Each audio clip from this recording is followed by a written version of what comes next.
성탄절 오늘 우리에게 주시는 말씀 마태복음 1장 18절부터 25절까지 우리 한 절씩 교독하겠습니다. 예수 그리스도의 나심은 이러하니라. 그의 어머니 마리아가 요셉과 약혼하고 동거하기 전에 성령으로 잉태된 것이 나타났더니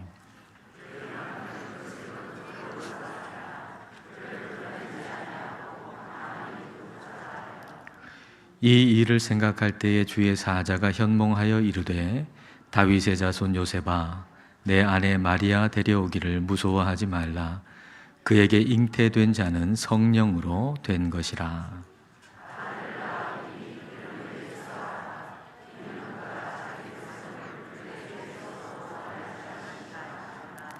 이 모든 일이 된 것은 주께서 선지자로 하신 말씀을 이루려 하심이니 이르시되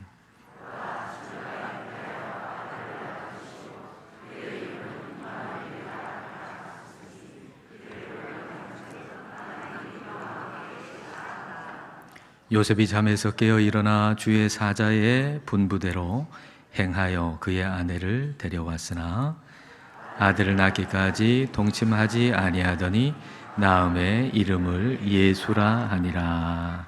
아멘. 오늘은 크리스마스입니다. 크리스마스라고 하는 단어, 크리스투스라고 하는 그리스도를 일컫는 라틴어하고 모임이라고 하는 의미의 마스가 붙어가지고 크리스마스입니다. 그러니까 예수님께서 이 땅에 아기로 태어나신 것을 기념하는 모임이라는 말이죠. 그러니까 우리가 메리 크리스마스라고 하는 것은 예수님께서 이 땅에 오신 것을 우리가 함께 모여가지고 기념하고 예배하니까 참 기쁘다, 그런 의미입니다. 예수님께서 이 땅에 오신 걸 우리가 함께 모여가지고 기념하고 예배하니까 참 기쁘다, 이게 메리 크리스마스인데 그 의미를 생각하시면서 다시 한번 옆에 있는 분, 앞뒤에 있는 분 메리 크리스마스 한번 인사하겠습니다. 메리 크리스마스.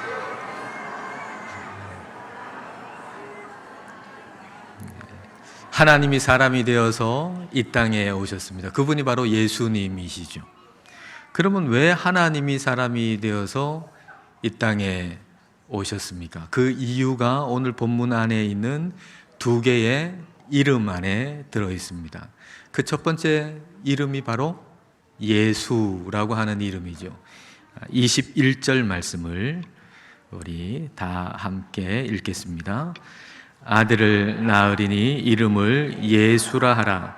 이는 그가 자기 백성을 그들의 죄에서 구원할 자이심이라 하니라. 예수라고 하는 이름의 뜻이 여기 적혀 있죠. 예수라고 하는 이름의 뜻이 뭡니까? 자기의 백성을 그들의 죄에서 구원하실 분, 이게 예수라고 하는 이름의 뜻이죠. 하나님이 사람이 되어서 이 땅에 오신 분이 예수님인데 그 이름 안에, 예수라고 하는 이름 안에 왜 이 땅에 하나님이 사람이 돼서 오셨는가 하는 게 적혀 있죠. 그것은 우리를 우리의 죄에서 구원하시기 위해서 하나님이 사람이 되어서 이 땅에 아기로 태어나신 것입니다. 그래서 죄가 있는 사람은 누구든지 예수님이 필요한 거예요. 죄가 있는 사람은 누구든지 예수님이 필요해요. 그러면은 한 번도 거짓말한 적도 없고 남의 물건을 훔친 적도 없고 욕을 한 적도 없고 그렇게 아주 착한 사람은 예수님이 필요할까요? 정말 착한 사람은 예수님이 필요할까요? 필요가 없을까요? 오늘 우리 초등학교 아이들도 이렇게 있는데 한번 여러분 초등학교 아이들 중에 여러분 친구 중에 이런 아이가 있다고 한번 생각해 보세요. 그 아이는 초등학교 아이인데 한 번도 지금까지 거짓말 해본 적 없어요. 그리고 반찬 투정해 본 적도 없어요. 다른 친구 것 훔친 적도 없어요. 그리고 지각한 적도 없어요. 학교 가가지고 수업 시간에 열심히 듣고 그리고 항상 칭찬을 받아요. 아, 너무 착한 학생이죠. 근데 문제는 뭐냐면 어머니를 어머니라고 부르지 않아요. 왜냐하면 내가 엄마가 나를 낳았다는 걸 내가 본 적이 없다. 그러니까 이분은 나한테 잘해주는 아줌마다 이렇게 생각하고 엄마를 엄마라고 부르지 않는 거예요. 아빠를 아빠라고 부르지 않아요. 이분이 내 아빠라는 증거가 어딨냐. 아빠를 아빠라고 부르지 않고 나한테 돈을 아낌없이 쓰는 그냥 옆집 아저씨 같은 아저씨라고 그렇게 생각하는 거죠. 자, 이럴 때 엄마 아빠가 기쁠까요? 엄마 아빠가 반찬 투정도 안 해요, 욕도 안 해요, 거짓말도 안 해요, 수업 시간에 열심히 수업 들어요. 그런데 기쁠까요? 그렇지 않죠. 모든 면에서 착하지만 엄마를 몰라보잖아요. 아빠를 몰라보잖아요. 엄마 아빠 마음을 이보다 더 아프게 할 수 있는 게 어디 있을까요? 우리의 눈에는 참으로 성실하고 참으로 착하고 모든 면에서 완벽하다고 생각하는 사람이 있을지라도 그 사람이 자기를 창조하신 하나님을 모른다면 그것이야말로 가장 큰 죄가 되는 것이죠. 그러니까 하나님을 모른다는 거, 하나님을 믿지 않는다는 거, 이것이야말로 가장 큰 죄인 것입니다. 죄는 하나님과 나 사이의 간격이에요. 하나님과 나 사이의 간격, 이게 죄예요. 이 죄가 얼마나 큰지 내가 있는 곳에서 하나님 있는 곳으로 내가 갈 수 없을 만큼 이 간격이, 죄라고 하는 간격이 너무너무 큰 겁니다. 사람이 자신의 힘으로 하나님과 나 사이의 간격을 한번 넘어보겠다, 이 죄를 한번 없애보겠다, 그리고 하나님께 가보겠다 라고 하는 것은 자기 힘으로 멀리 뛰기를 해가지고 저 태평양을 건너겠다라고 하는 것과 같은 것입니다. 동해바다에서 저 태평양을 건너가지고 미국 서부의 캘리포니아로 가는데 이제 동해에서 내가 멀리 뛰기를 해가지고 한번 거기에 도달해 보겠다라고 열심히 멀리 뛰기 연습을 하는 겁니다.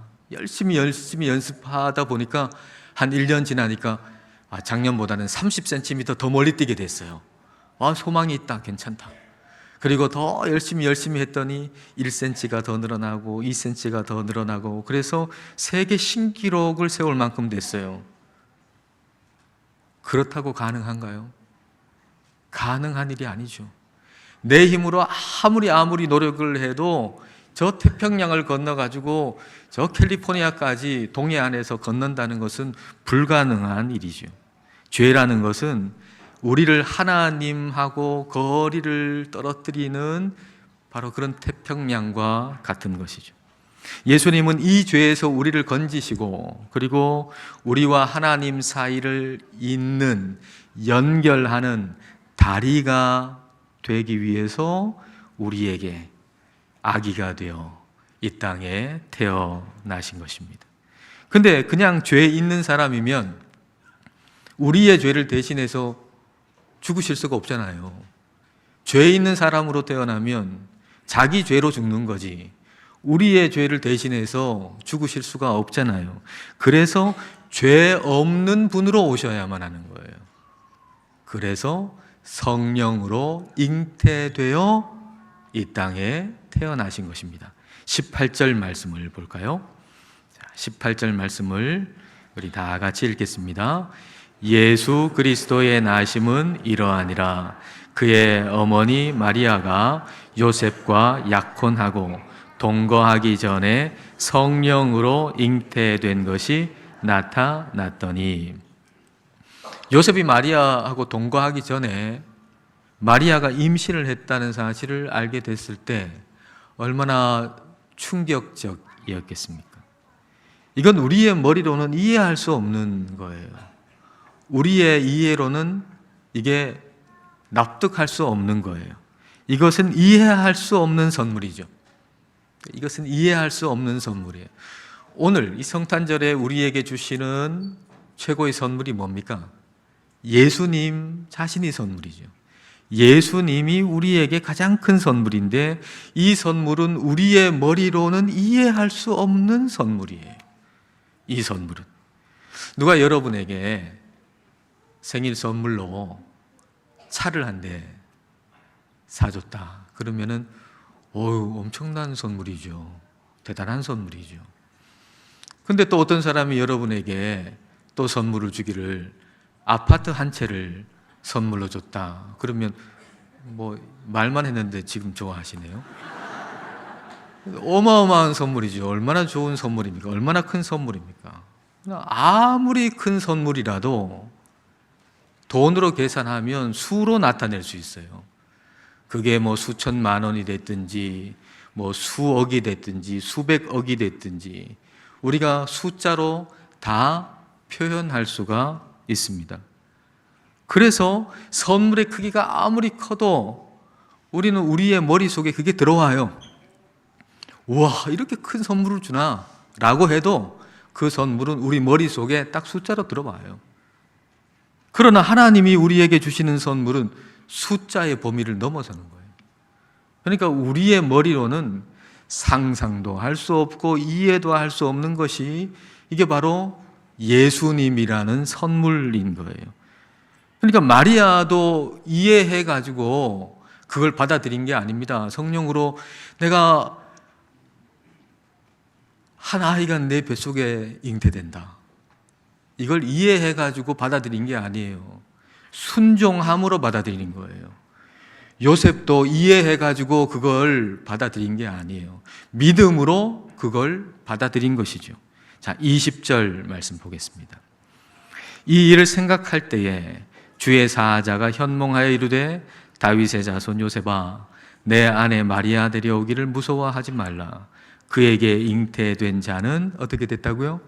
성령으로 된 것이라. 예수님은 성령으로 잉태돼서 이 세상에 우리와 같은 사람으로 태어나셨습니다.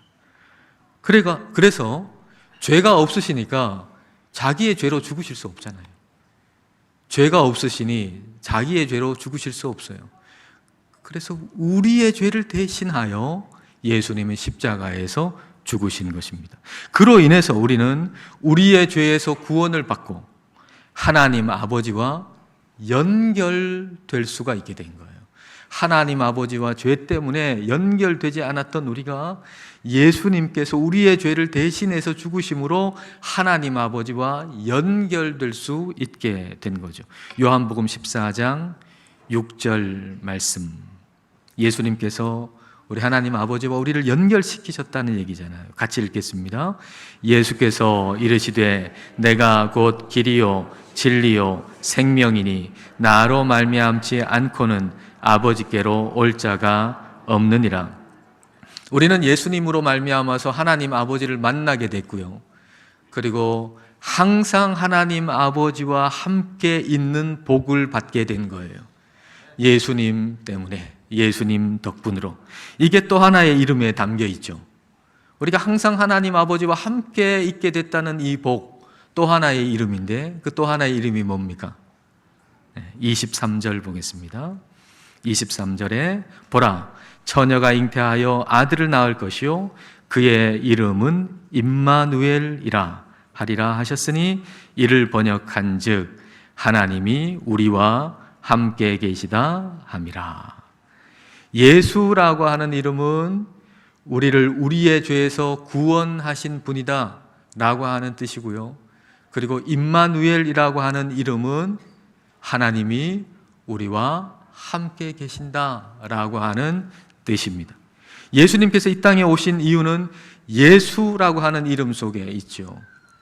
우리를 우리의 죄에서 구원하시기 위해서 이 땅에 오셨습니다. 그리고 예수님이 이 땅에 오신 이유가 임마누엘이라고 하는 이름 속에 있죠. 그것은 바로 하나님과 항상 함께 있게 하기 위해서 예수님이 이 땅에 오신 것입니다. 그래서 우리가 예수님을 만나면 인생의 크기가 넓어지고 커집니다. 하나님이 나와 함께 하시는데 어떻게 그 인생의 크기가 커지지 않을 수가 있겠습니까?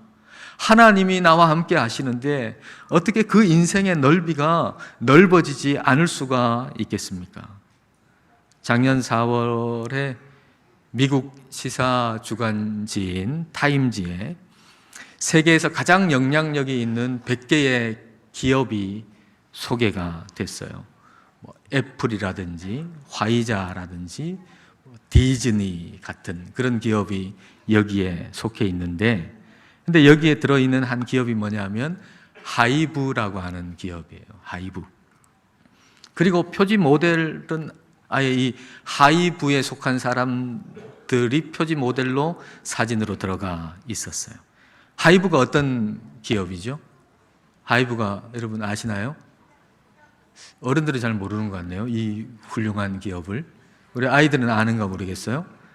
아이들도 모르는가요? 하이브라고 하는 이 기업은 방시혁이라고 하는 사람이, 방시혁은 압니까? 네, 방시혁이라고 하는 사람이 만든 연예 기획사입니다. 그리고 여기에 소속된 대표적인 그룹이 누구죠? BTS, 방탄소년단입니다.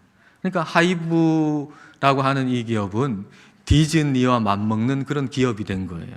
이걸 소개하는 어떤 글을 보니까 이렇게 써놨더라고요. 방시혁은 BTS를 만나면서 인생의 크기가 커졌다. 그리고 7명의 청년들 BTS는 방시혁을 만나면서 인생의 넓이가 넓어졌다. 이렇게 되어 있더라고요. 여러분, 우리가 누구를 만나느냐에 따라서 우리의 인생의 크기는 달라져요. 누구를 만나느냐에 따라서. 우리가 예수님을 만나고 하나님이 나와 함께 하시는 인생이 될 때 우리의 인생은 얼마나 넓어지겠습니까? 그리고 우리의 인생은 얼마나 밝아지겠습니까? 우리 주님께서 우리와 함께 하신다면 우리는 우리의 인생의 밤마저도 어둡지 않습니다. 여러분, 우리 주님이 우리와 함께 하시면, 우리 하나님이 우리와 함께 하시면 우리의 인생의 밤마저도 결코 어둡지 않습니다. 찬송가 109장은 고요한 밤, 거룩한 밤 아닙니까?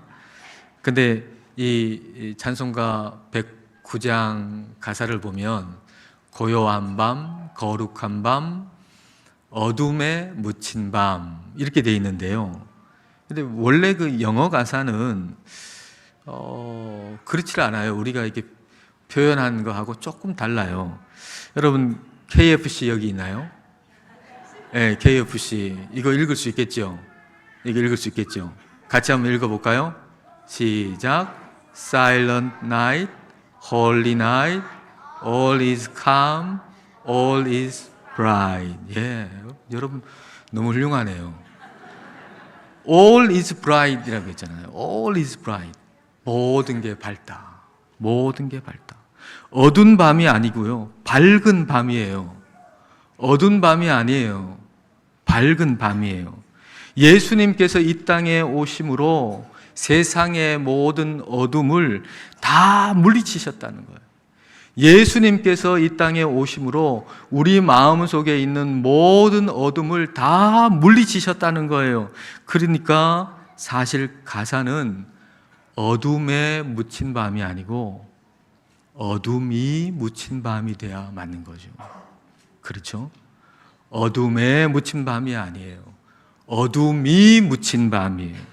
어둠이 예수님의 빛 속에 묻힌 밤인 거죠. 우리 말씀 후에 이 찬송 부를 때인데 그때는 어둠에 묻힌 밤 그렇게 부르지 말고 어둠이 묻힌 밤 그렇게 찬송하십시다. 예수님께서 이 땅에 오심으로 우리는 우리의 죄에서 구원을 받고 하나님과 항상 함께 있는 복을 받게 되었습니다. 여러분, 이 두 개의 이름을 기억하십시다. 예수 그리고 임마누엘, 이 두 개의 이름을 우리가 항상 기억하고 이 두 개의 이름으로 여러분의 인생이 넓어지시고 밝아지시기를 축복합니다. 기도하겠습니다.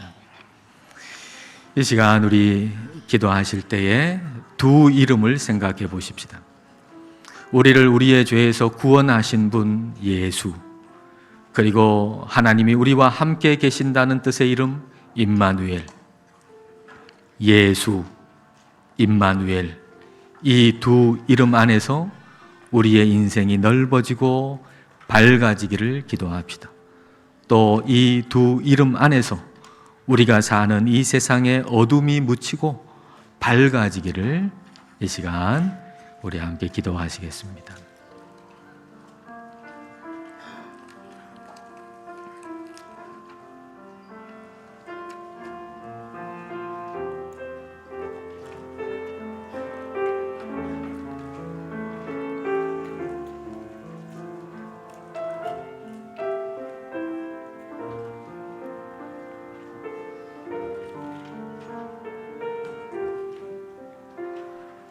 우리를 사랑하사 독생자를 아낌없이 보내주신 하나님 아버지, 우리의 생각의 범위 안에 있는 사랑의 크기가 아니어서 성령으로 잉태되어 이 땅에 아기로 태어나신 그 사랑을 우리의 머리로는 도무지 이해할 수 없습니다. 우리의 이해를 넘어서는 그 놀라운 사랑을 우리에게 베풀어 주심을 감사드립니다. 우리를 우리의 죄에서 구원하시는 예수님의 사랑을 우리가 받아 우리는 임마누엘, 하나님과 항상 함께 거하는 복을 받았습니다. 하나님께서 우리와 함께 계심으로 우리의 인생이 넓어지고 밝아지게 하옵소서. 이 세상의 짙은 어둠도 예수님의 이름으로 밝아지게 하옵소서. 예수님 이름으로 기도드립니다. 아멘.